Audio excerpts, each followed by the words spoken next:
Is it fair to say that the exponential increase we've seen over the last decade, 15 years perhaps, of what corporations, banks are having to pay for legal advice when they look for it outside, is it fair to say that the billable hour is at least partly to blame for that?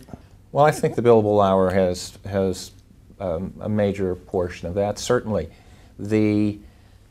I think that law firms are going to look back in the last decade as the good old days. And they're going to see that because they may well be the good old days. I don't think we're going to see an era like that going forward. I think we're in the midst of what amounts to a fundamental change in the profession. And it's a watershed even? Well, perhaps so. I mean, what we're seeing is it's revolutionary, but in an evolutionary way.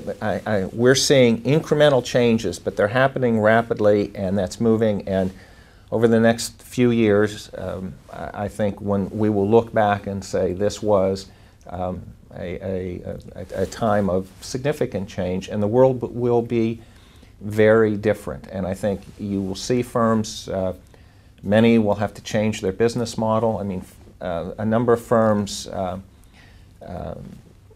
developed, became highly leveraged, and by that, not in a borrowing sense, but in the sense that personnel sense, and would have significant number of associates doing a significant number of billable hours and required to have 1,500, 2,000, 2,500, whatever their numbers were, and that's the way they made money. It was just bill more time, and that era is gone.